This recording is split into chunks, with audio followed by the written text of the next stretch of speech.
Chike, do not disappear. We're about to bring you on live in a second. So, Ebony Juice can hear me all the way from the Gambia. Events by Thea said her sound is better now, so she can hear me from Ghana. All right. Good evening, ladies and gentlemen. My name is Shola Oyebade, aka Mr. Mahogany, and you are welcome to True Talk. Mahogany True Talk is a weekly interactive show brought to you by Mahogany Productions and Events, and I, Shola Oyebade, aka Mr. Mahogany, and I am your host. Mahogany Productions and Events, just in case you don't know, is an explorational event and production company that handles productions and event management for clients.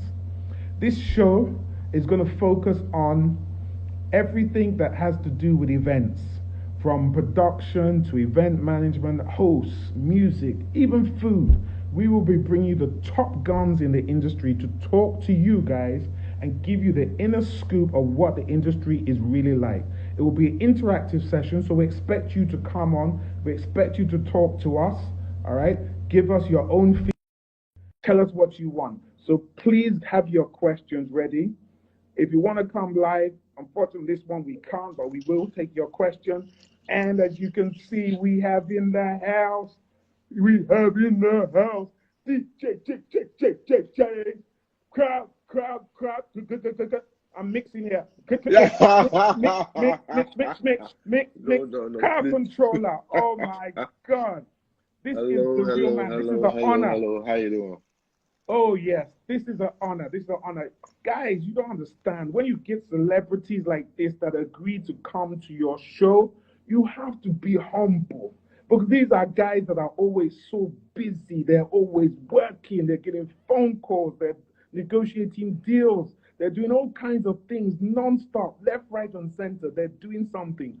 So when he gives us his small time, we have to appreciate. So I don't know if car controller is if it's as soon as he can sort out his hanging. Yep, I think his hanging is gonna come back to us. I want to introduce you why he's live because I don't think it's fair to talk about him and say how hot he is, how great he is, how such a DJ he is. When he does Fashion Wave, man, our head goes crazy. It's like you walk in there at 8 o'clock and you don't stop till 8 o'clock in the morning. You are just jamming and partying and dancing, one track after another. It's like, how can you blow somebody's mind with music? Guys, in my old days, I used to be called the jazz man, okay? I used to be a DJ, so I know what it's like. I think I taught Chike everything he knows, so he's a prodigy of me. Anyway, he's not here, so he can't know that I said this, but he's my prodigy. I taught him, guys, don't tell anybody. I taught him everything he knows.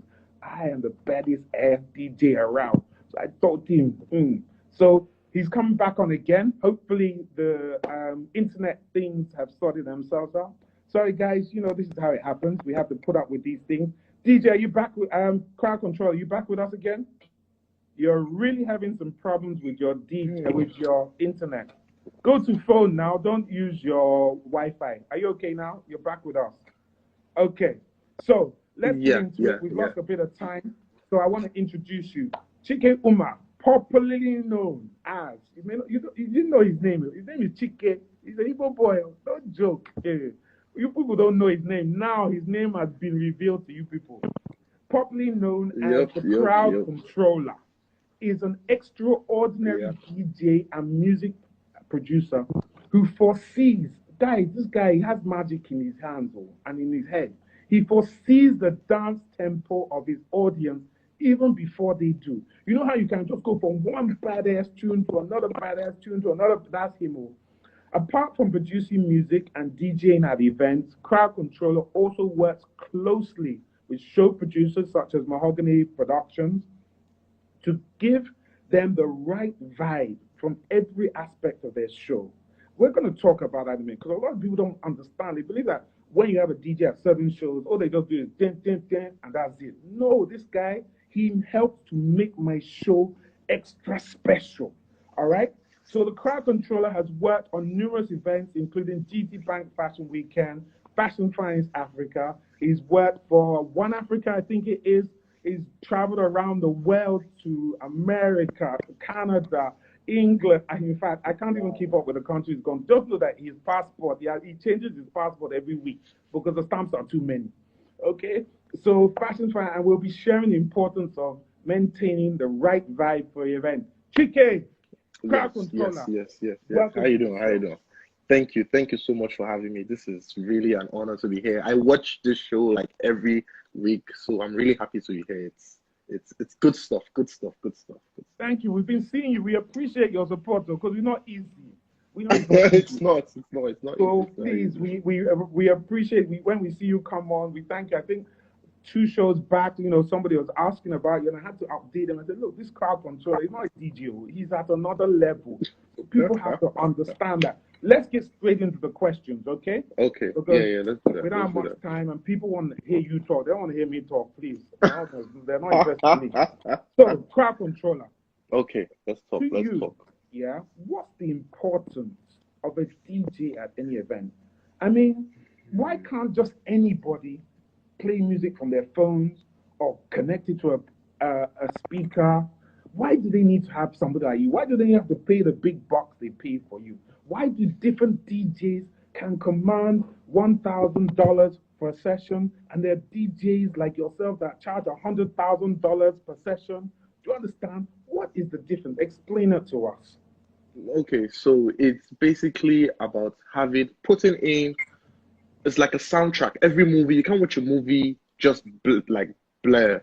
There's always a soundtrack to every movie. So that's what DJs like for events. That's what the DJs do. We make sure there's a vibe, there's an atmosphere, going through because you can't just play with your phone. If you play with your phone, at some point, the music would go off and come back.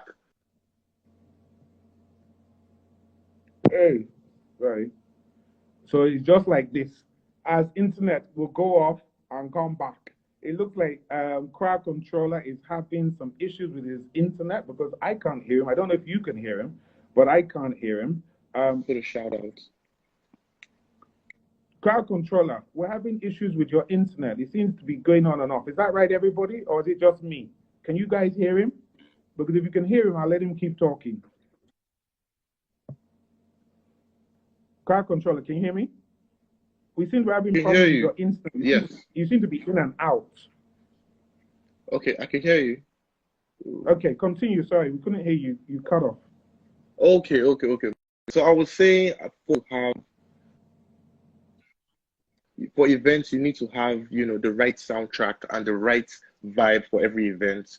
That's why you call in a DJ. You can't just play track one, track two. You need that coordination to flow through your events. It's very, very important. It's like having the wrong soundtrack for a movie, like I said. It's off. So it's very important you have the right type of music for the right timing. And most times when I have an event, I like to talk like with you. I like to talk with the clients to know exactly what they want and what they want to portray in that event. And sometimes when the client says they want this, when you get there, it's not the same thing because from the guests and everybody, you can see the type of event you're in. Like sometimes some people will call me and say, oh, it's young, it's hippie, and you get there and the crowd is 50 years up. So you can't stick with that. You need to know, you need to actually look at where you're playing. It's very, very important. I always tell people, as long as you DJ, look up, like try and just feel what's happening in you and just take a look, just glance at the people. Like sometimes you tell me, look at the crowd. If they're actually moving or swaying, okay, something is going on. But if they're just stuck looking at their watches or playing the phone, you know that, okay, look, you need to get on board now. You need to pick them up from where they are. So, okay, so there's that. Okay, I understand that element. But there's a lot of DJs out there, all right? There's some that when they play music, I don't know if it happens to the people listening, I start to fall asleep. So what is it? What's that special extra ingredient that you have that others don't have? I mean, why I'm saying this, yes, is that I always give this analogy to people. And I think people need to understand that it works exactly the same when you're a DJ. But I need him to explain. What I say is that if I have a court case, there are lawyers that can do it for 100 naira an hour. There are lawyers that will charge you 10,000 naira, 10,000 pounds an hour. It's the same law that they read. So why is the price different? So in DJing, what's the difference between an ordinary DJ and a celebrity DJ like yourself? So it's like the same. Let's use the lawyers. There's some lawyers, and sometimes they have what they call SANs. So there's a level to the normal lawyer and the SAN. So you have to. It's the years and experience that I bring to the table, and also like knowing when to change and when to stop and when to move on. So it's basically that with DJ. It's the experience you pay for and the money, like the equipment I use, like the very expensive. It's not cheap. Like it's a very expensive. This It's is the not man cheap. that invests in his business. People, you must invest in your business. Sorry, Chike, continue. Yes, yes, yes. You must invest. Very important. So the equipment I use are not cheap. I actually like go online, do courses to learn more. So it's not, I don't just come and play, and I take my time. Each event, it takes me probably like a week or two to get ready for. I literally Wow. align what I'm playing for that event. So it's not just, oh, come and play, come on. No, no, no. You just, anybody can do that. So it's deeper than that. It's deeper than that. Okay. Recently, you had a conversation with MTV Bass. Yeah? You can remember Yeah. that conversation? Yes, Yeah? yes, yes. And on their show, Musicology. All right? And during that show, you made a statement, and I quote, DJs are the gatekeepers of music. Can you remember that quote? You said Yes, yes, yes, DJs are yes. the gatekeepers. Man, that's profound. This is a guy, you know, a lot of people look at DJ and think they don't have sense. So can you listen to that terminology? Quote, keep DJs are the gatekeepers of music. Explain what you mean by that. Okay, what I mean, these are the gatekeepers of music, is that most times when you're out and about, the DJs introduce the music to you in different ways you wouldn't hear it. You can listen to the music on your phone or on Instagram or on radio, but once a DJ plays a track, it's either he's mixing it with another.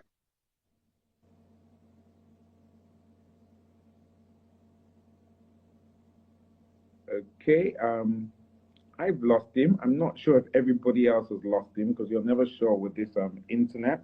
So just in case um, I have lost him and you haven't, you will keep hearing him.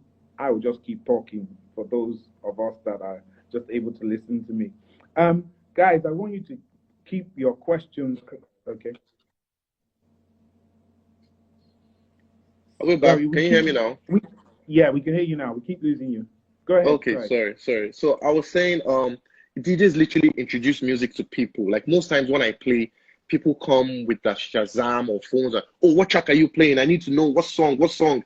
Oh, I really like, especially with the GC Fashion Week. Like what happens is when we play the wrong way music, a lot of people come and ask, oh, what song is it? We really like it. We need, like it's always like that. So without the DJs playing that, a lot of people wouldn't hear a lot of songs. I can remember very clearly, I went to a wedding in Port Harcourt, and I played this Joe Boy song that everybody loves, the pop, Baby. So I played that, and like four people came, and they're like, "Sorry, who is this? Like, we've not heard this song here."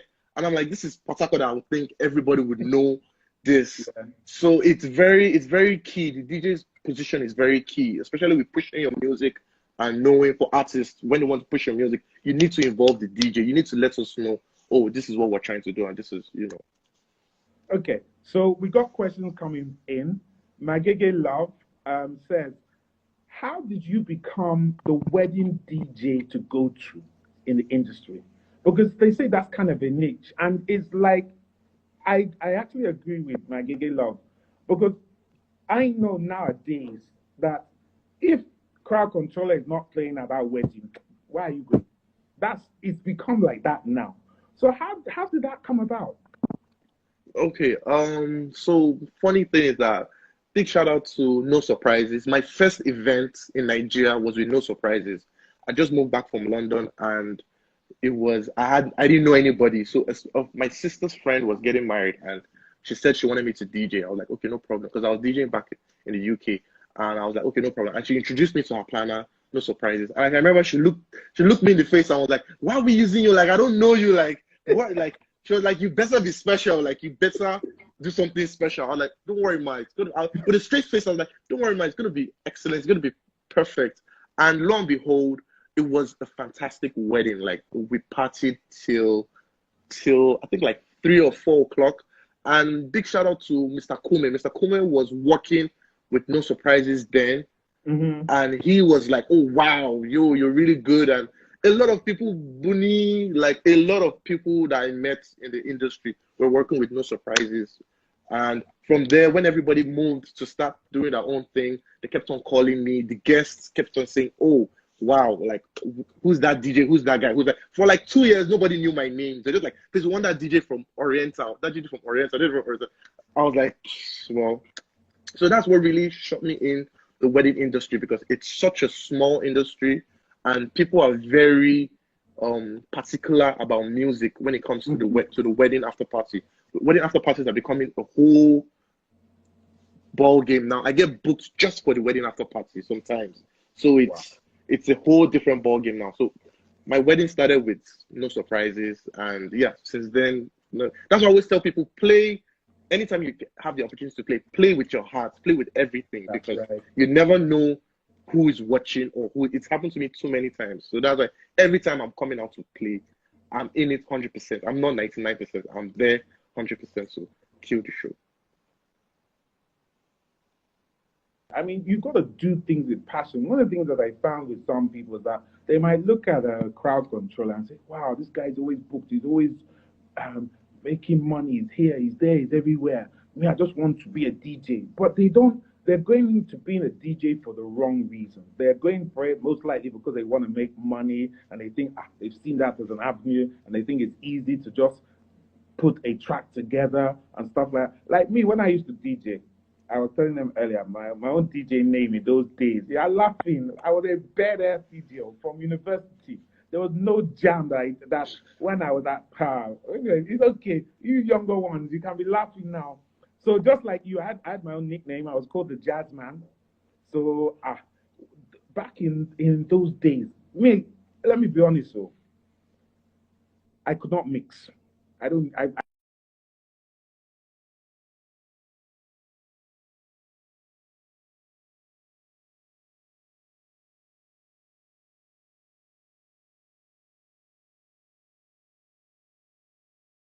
when we partied, when we start, if you were not coming out of there Sorry, having man. lost 10 pounds, yeah, we keep losing you.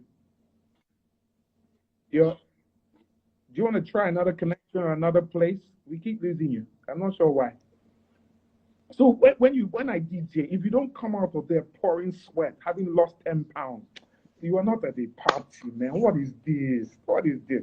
So as we know, Chike, you're an amazing DJ, and that's just Thank not you. me saying it. It's not. It is known. Look at all the fans coming on here. They're all bigging you up. The comments are all coming out there. Big You up, have big the up, big up. skills, and I was just talking about it just a minute ago, playing the right song that can tip the crowd into euphoria, drive them mad, make them go crazy. Just when they think they're coming down, it's like you don't smoke weed, you don't get high, and then the weed is just about wearing out. But what do? Pa! Crowd controller comes back again, takes them back. So it's like a roller coaster ride with you. How do you do that?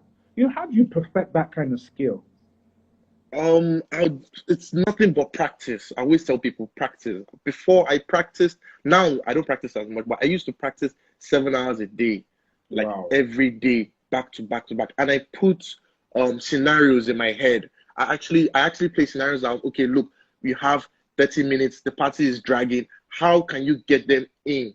And sometimes, and actually it's math, because some songs have different tones and tempos. So you need to align them at the same time to get that reaction. It's actually physics. It's calculated. So oh, this song is at this tempo. We're gonna go here. We're gonna go, and it keeps piling up. So I tell people, the more you practice, the better you would know. And there's what they call cue points. You have your cue points at the right time, the song would bounce at the right angle in Mm-hmm. what you need. So I always tell people it's very important.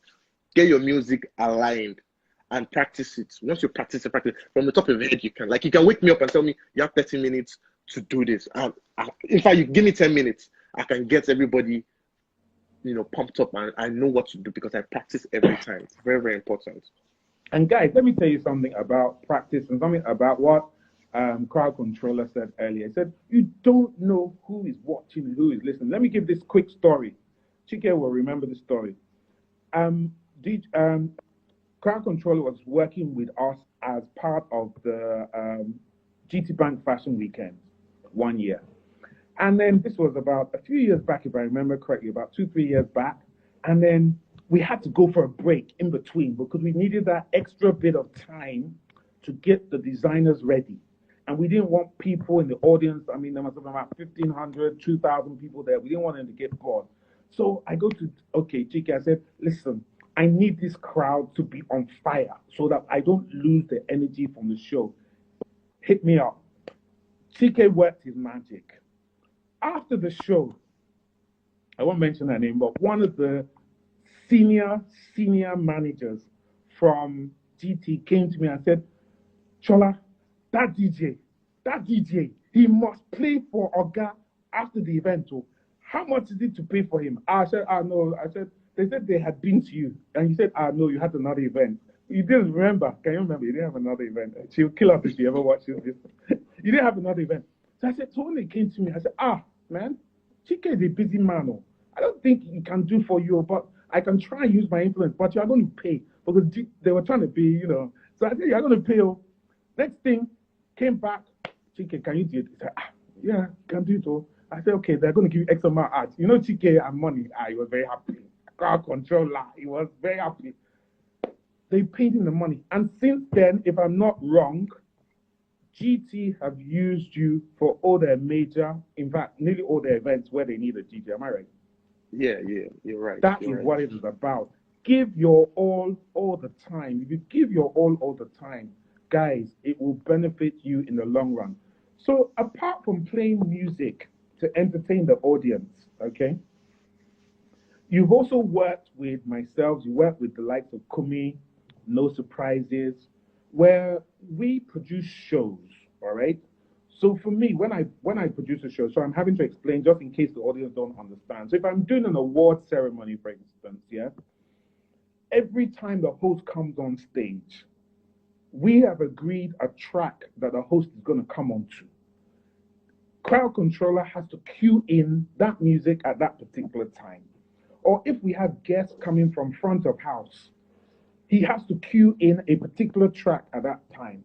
But not only is he doing that, but he's also reading the show plan, which sometimes can be 14, 15, 20 pages. I know we keep going in and out with Crowd Controller. I'm hoping he's hearing me.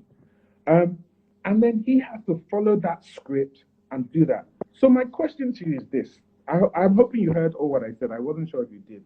Yes. But my question to you is this. When you work as a show producer, yes, does it require a different type of skill? Because most people, when I say, oh, come and be a music producer on my event, they say, oh, yeah, I can do it. And they can't. What's the difference between having to work on a show production as opposed to working when you just do your normal DJ?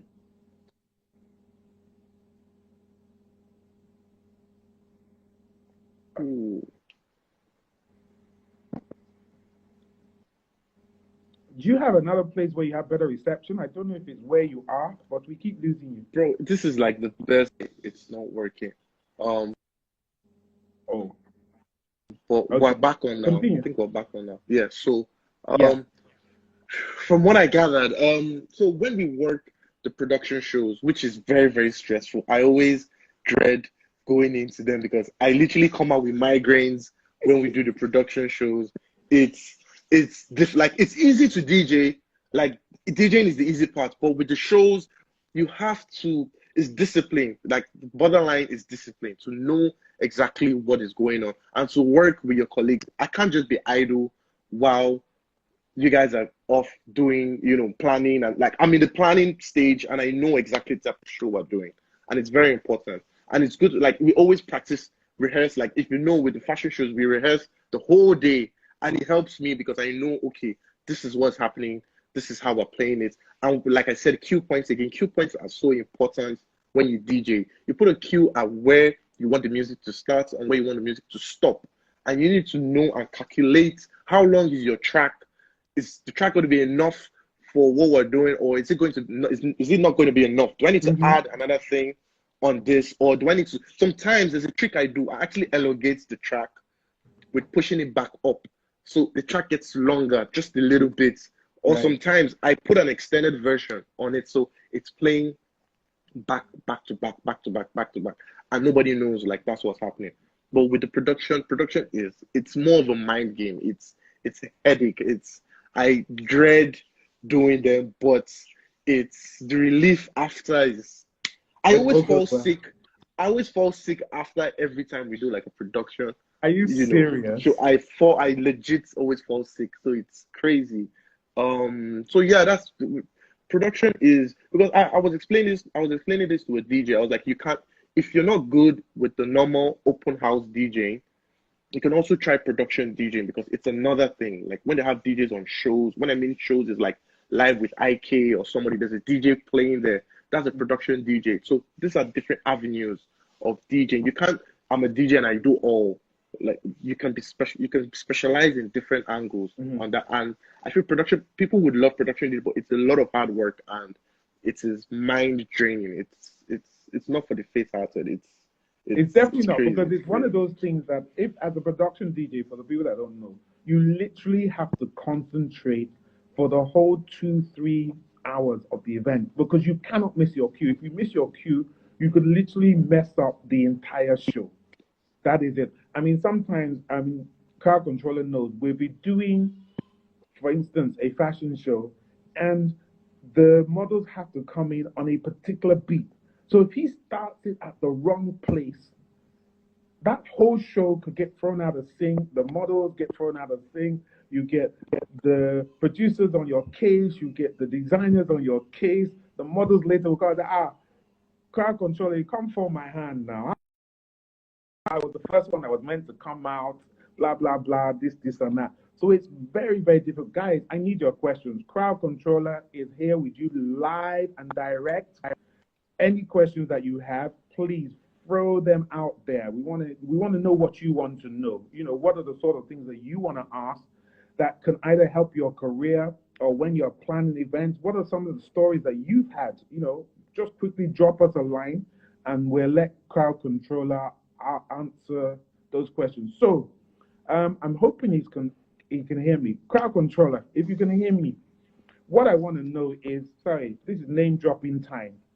Name some of the top events you have DJed at. Name some of the top celebrities that you have worked with.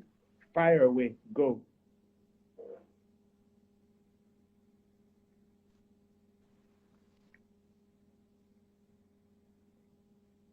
Okay, we're having some internet problem. Yeah, we can hear you. Go ahead.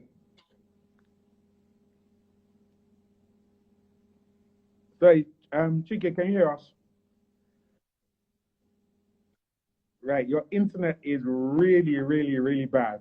You're kind of in and out. Um, hopefully he will come back in a minute. So what I want to find out while we're just waiting for it, no, you're still like you're swimming on the water. Okay, Okay, can you try hear me now. now? Yeah? Try now. Okay, fantastic. So top Yeah. events I've done, top of my head, I did the Cardi B show with live sports. Um, I did the One Africa Music Fest. The first One Africa Music Fest was actually in was in New York, it was in Brooklyn. I'm trying to remember the name of the arena, but that arena is so popular. That's where Jay-Z did his own concerts. So the day before, I think Jay-Z had a concert there, and apparently he was in attendance of that. So that was pretty big. Casual. And working with opening up for Major Lazer was probably like one of the biggest things.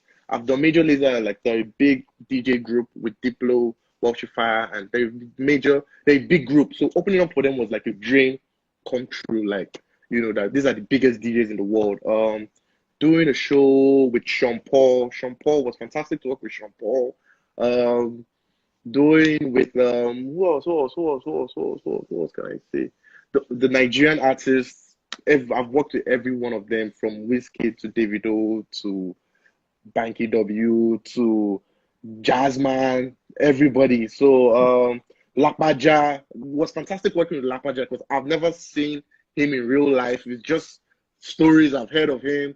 Working with everybody, Olamide, The new kids, Fireboy, Joe Boy. I've worked with everybody like known in Nigeria, more or less. But This is why me, I was smart, eh? As he was coming up, when I first met him, me, I quickly got his autograph and picture so that he cannot deny that I don't know him.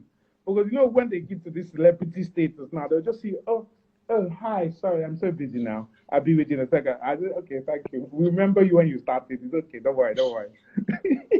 So people, come on, I need your questions. Throw your questions out there. What questions do you have for Crowd Controller? He's ready to answer anything. This is true talk, all right? So this is your chance to get to the nitty gritty. This is not just about gist. What are the questions that you need to know? Those hardcore questions, he will answer them for you. Those questions that other people would normally either give you a fake answer, lie about, or try and dodge. At True Talk, that's not what we do. We were here to hey, I can't even speak English again. We're here to answer those questions for you. So while we're waiting for some of those questions to come in, Crowd Controller, you're very versatile, yeah, and you know how to diversify at the risk of sounding very obvious. But what I want to know, how important is it to be able to diversify in the industry as a DJ? Now I'm talking about diversification. I'm not just talking music. I'm talking about diversity. I don't want to reveal your nyash here because we all know what you are doing all over the place. But what's the importance of diversification and why have you diversified? Is it even possible to diversify as a DJ? now, when you mean diversify, do you mean in other businesses or in Other okay? businesses, even in Well, DJ, whatever it might be. well, I always advise if you're like, this is Nigeria, this is Lagos. You can't have one stream of income. You need more than three streams of incomes, like in Nigeria generally. So I always tell people it's important to yes, because when I started DJing, I wasn't making any money. I was working and I was putting that money into the DJ work. So until the DJ started paying for me, then I started moving on. So I always tell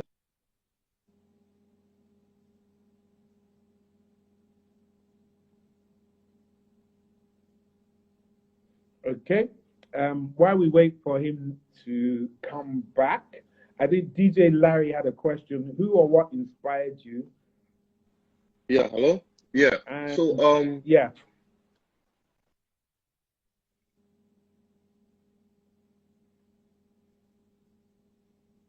okay, we're still having problems with his connection. But are you there? Car yeah, I'm controller. here, I'm Sorry, here, your I'm here, I'm here. connection's really bad.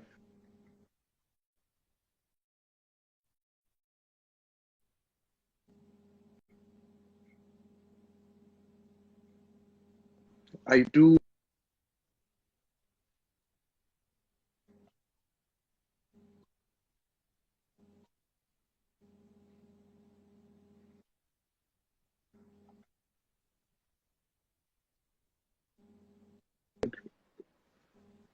Ooh, hang on. Can you hear me? Are you there? Yeah, we're Are we here. good? We're just waiting. You're kind of in and out. Okay, okay, okay, okay. Marketing, working with different brands on pushing. I also help artists push music. Um, I do a lot. I'm also in the hospitality business. We're starting up a transport business very soon. So it is, I tell people you need to diversify in what. We're also working on a drink brand. So it is a lot happening well this year with all this COVID and everything. You need to move what you're doing because now nobody's paying the DJs to come and DJ anywhere. You need to diversify what you're doing. So now I work with brands in terms of product placement and pushing that product out there. Please, we want a sponsor for our show. So let one of your brands come and sponsor us. Please let me. I know I don't have pride though. I will come and beg live on air. Let one of them come and sponsor. Why you know who to come and talk to now? Crowd Controller. Contact him after the show. Let him come and bring one of his brands to come and be a sponsor of True Talk or FFA, the chat room. Okay. Ebony Duke from the Gambia No says, problem, no as you problem. built up your portfolio of clients, did you have to set up a management team to handle the financial and management transactions? Oh, fantastic. Yes, definitely. I started alone, and along the way, it's good to know good people and work with good people. Now I have a management team. I have someone that is in charge of my social media, someone in charge of money, someone in charge of sponsorship, someone in charge of my looks, what I look like, someone in Hmm. charge of getting the gigs. So it's very important because as an artist or as a DJ, you need that time to relax and download your music, practice, and be in a good mood because you can't be doing everything. If you're doing everything, it would show in your work. So it's very, very important. And as you get bigger, you need to broaden the team big. You can't be big alone. That's why I tell you. You can't eat money alone. You need to involve good people and the right people to work with you. Very, very important. I like that. Um, DJ Larry says, what gig would you consider your worst ever gig and why? What happened? Give us the story. Man, let me think. Um, my worst gig was this gig was bad. It was a wedding in London. I had a wedding in London, and this was like when I first started, and there was something wrong with the speakers. That's now I'm very particular about sound because I wasn't so particular about sound then, but there was Right. something wrong with the speakers, and it kept on going on and off, on and off. So you can imagine a whole wedding, the speakers were going on and off, on and off, and And I they will was come just to you. like, What's oh wrong my with you, lord. DJ? What's wrong with you? Yes, and it wasn't me that Somebody. booked the sound. Like I had no idea who the sound person was, and it was just like, oh, this is your fault. Like Yeah. the sound is not nice. And since that day, I was like, look, I need to be on top of my sound. I do not joke with if the sound is not right, I'm not playing. I always tell people that look, if the sound is not right, I'm not playing. Someone else will play, but me, I'll not play. So yeah.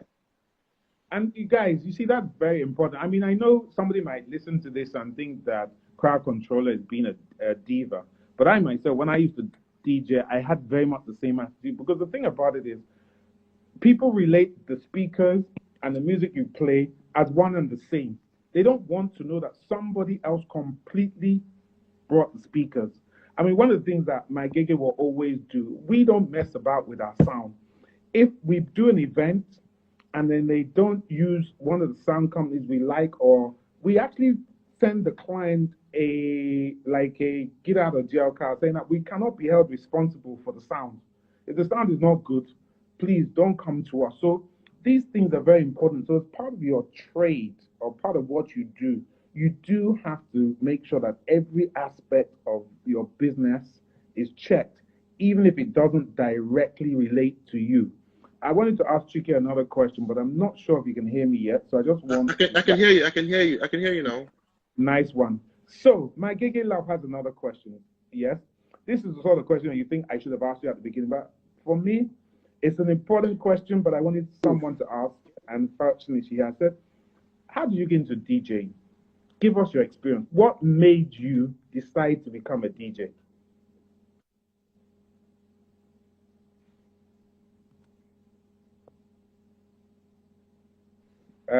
Okay, so I'm just waiting for him. Okay, did you get that? What made you decide to become a DJ? Give us your experience. Okay. Why did I decide to become a DJ? So it's it's a long story, but let me cut it short. So big shout out to I remember when I was in uni, there's this thing they call ACS, Afro Caribbean Society. So I was the ACS president, and as the I ACS know it president, very you're in well. charge. Okay, so I was in charge of all the parties and shows and events they would do. And I remember we called DJ Exclusive for a party, and he came. Then he was just starting, like he was actually just starting. So he came in, and his packaging was so on point. I'm like, how is this guy? Like this guy is wow. Like I remember vividly. He came in with like two girls. They were holding his equipment and putting everything together. I'm like, wow. Like, are you kidding me? Like this guy is unbelievable. And he played was fantastic. And I'm just fascinated. I was like, wow. And what I realized about the night was that I knew every song he played. I was like, I have every song he played like in my laptop. Like Hmm. it just shouldn't be that hard like to do. So we had another event and we wanted to book him, but he was booked. He was so busy. He started blowing up like so he was so busy, like, oh man, bro, I can't make it anymore. Whatever. So we're looking for a DJ and everybody was busy. So one of my friends was like, "Oh, why can't you DJ? Like, just it's not just to play music back and forth. Like, I have a lot of music. Let's save that money and use you to DJ." So I'm like, "Okay, no problem. Like, I'll see what I can do." And in like 2 weeks, I went online. I learned how to DJ online. I went online, YouTube. I was looking at different videos back to back, watching everything. I downloaded. I remember I was so broke that period. I think I had £40 left, and I used that £40 to buy CDs. Back then we used to DJ with Yes, CDs. Now everybody's like laptops now. So I bought CDs and a headphone, and I got there.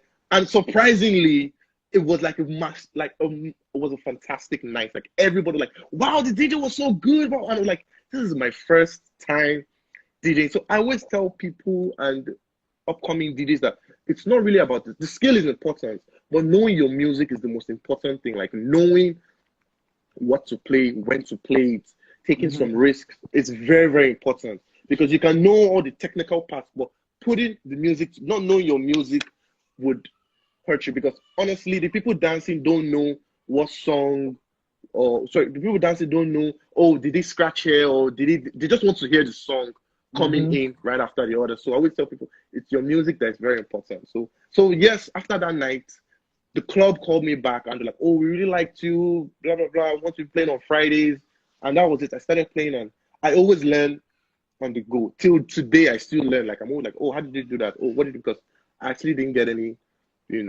class or nobody taught me how to DJ. Mrs. Eweka asked, how did you come up with the name Crowd Controller?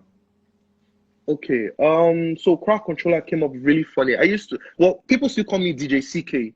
So I have a cousin, Arinze, and he was like, oh, what does CK mean? I was like, it's just a nickname, like CK. Like, no, your name needs a meaning. Like, if you don't have a meaning, then there's nothing to you. I'm like, oh wow, that's deep. So he was like, you know what, just give me some weeks, I'll come up with something. That night he called me back, was like, that's CK. Why don't you just call yourself Crowd Controller? And that should be it. And since then I was like, wow, like, okay, this makes sense. And he still asked me like, guy, where's my 10%? Yes, so you owe him. You owe him Like, big time.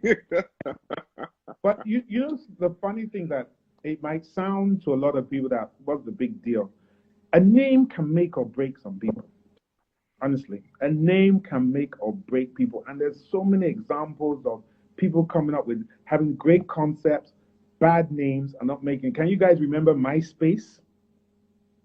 I don't know if you can remember MySpace back in the day. That was how social media first started. But then what happened? Guy comes along, calls his own Facebook. That's it. Everything changes. Instagram is a remake of the word Telegram. Do you understand? So people come up with names. Apple, you cannot forget Apple. Wherever you go in the world, once you hear Apple, you instantly know what it's about. So names are absolutely critical. I got if Crowd Controller can hear me, I've probably got two more last questions for you. Looking back at your journey as you built your brand and career, this is from Ebony Jude. What would you do differently if you were given the opportunity? Looking back at how, that's a very good question. Um, I actually, I would be more out there, and because I'm a very reserved person. Like I don't like going out. I don't like being in people's faces for some reason. But if I could go back, I would go out more. But then again, I think the reason why people liked me is because I wasn't out there as much. So there was some mystery to, oh, is this guy coming? Or what does he look like? When is he coming? When is he? So when I come in, there's that presence. Like, oh, wow, he's here. But I feel there's still time to do that. But Like, if to I go use out that more. argument on you now, then, yeah, that they Mhm. liked you then because nobody knew you, does that not now mean that because you're so well known, people will not want to use you? Well, definitely people will still want to use me because of the value I bring. And now when you're known, if you're too available, people wouldn't want to use you. So that's when the prices go up. It's not everybody that can afford it. So when they see you, they're like, oh wow, this is they're like, oh wow, Money, he's money, here, like he money, came. lots of So money. so something has to give or take. The more popular you get, your price has to go up so that you're not everywhere And so there's still that mystery to you. You're not just, oh, calling, booking, booking, booking, booking, booking. So the price has to go up with that. Okay. Quick question. Do you do DJ training? If somebody wanted to be trained by you, what do they have to do? At the moment, no, but we're working on a program, an online program for DJs that want to learn, especially the business side of DJing and the experiences and the really good tips and tricks you can add to your DJ set. So we're working on that during this quarantine period. So that should be out very soon. We're working on that. Okay. So this question is for you, from me. Be ready. Oh. This is my own question. When do I get my pair of sneakers? All these sneakers you are reviewing. I've not seen them. They are not sent in the post. I've not seen any of them. You are reviewing sneakers all over the place.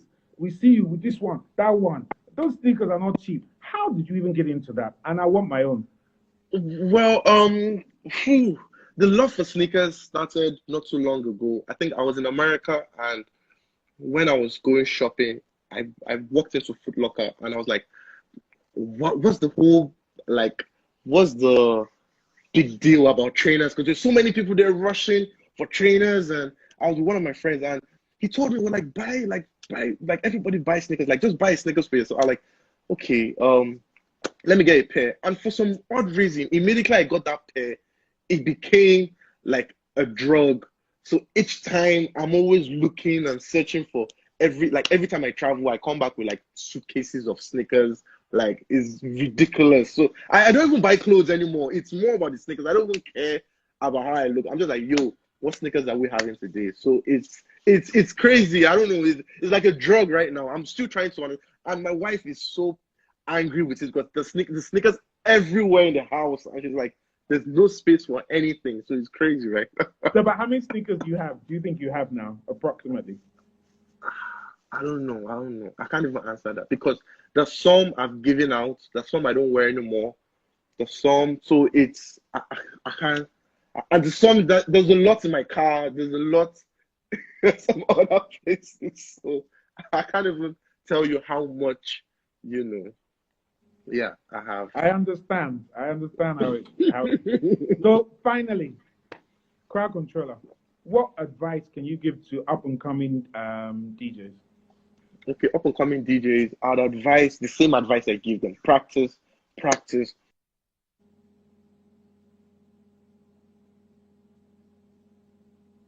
Okay. I think I know what he's gonna say. He will come back and finish out. Practice, practice, practice. Then when you finish practicing, practice again, practice, practice, practice. And when you finish that again, practice again. Go on, crowd controller. Okay, yes. Practice, practice, practice. Try and get a place to play. A place to play. I remember. Let me drop this.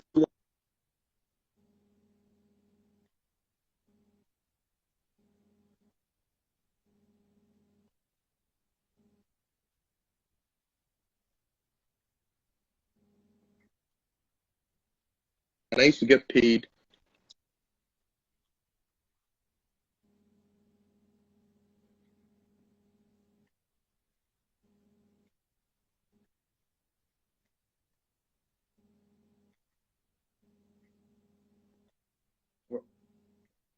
Wow, this internet is really causing us problems here.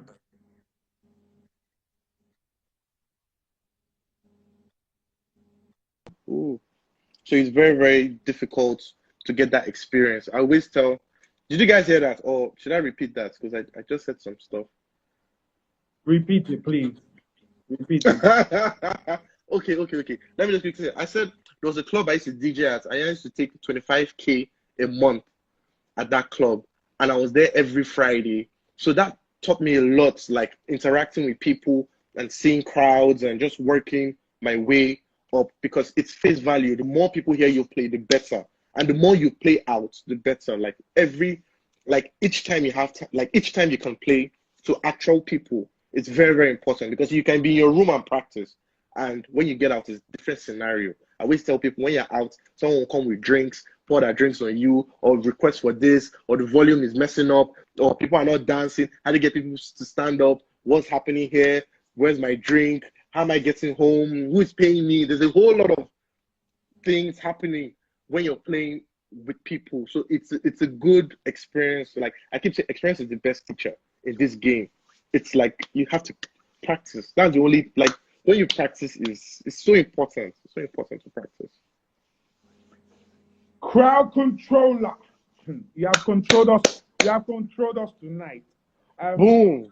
You know, we loved having you on board. Your fans love having you. Somebody said, Ogo Chukwuema said you have 65 pairs. So I think he knows something about you. You have 65 pairs. He has opened your nyash for everybody to see. All right.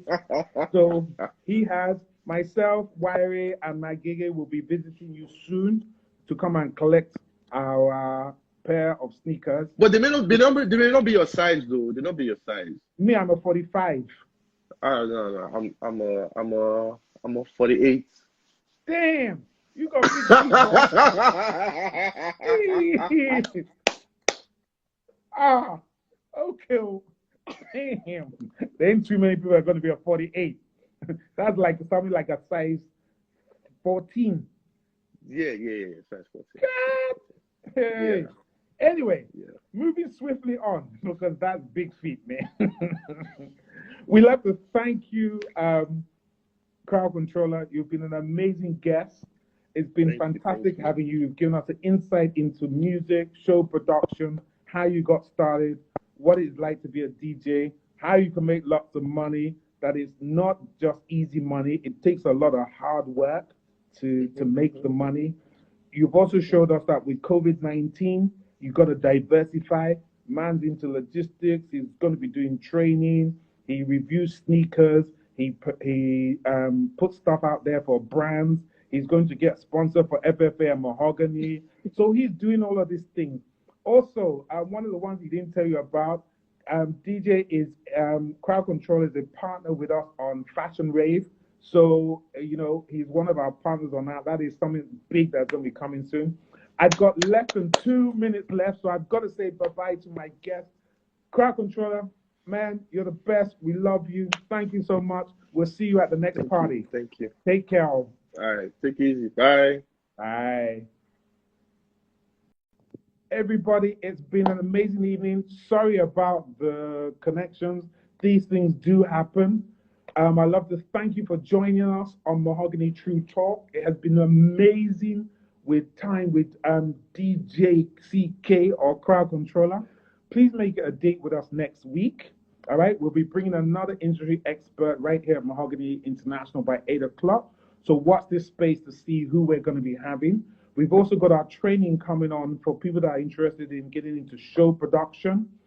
We've been receiving lots of emails, lots of interest from people wanting to do the training, so that'll be coming soon. We're going to be in Mahogany Models tomorrow. We have one of the directors of a top French modeling agency that'll be with us at 7 o'clock tomorrow. We've also got on Thursday, we've got Binkwe Onakoya. Man, she is somebody fantabulous. Going to be on Fashion's Finest Africa on Thursday. You don't want to miss that. That's at 8 o'clock. Everybody, have a fantastic evening. Stay safe out there. COVID is real. Talk to you later. True Talk. Good night. Mr. Mahogany said, be safe. Too polite to insult your intelligence. Why do I believe that we have met? Maybe not in this life. Time's frozen for a second, so I'm thinking tonight. Break the ice, better still, we can set aside temporarily. Bye, everybody. I'm waving to you. You can wave back at me.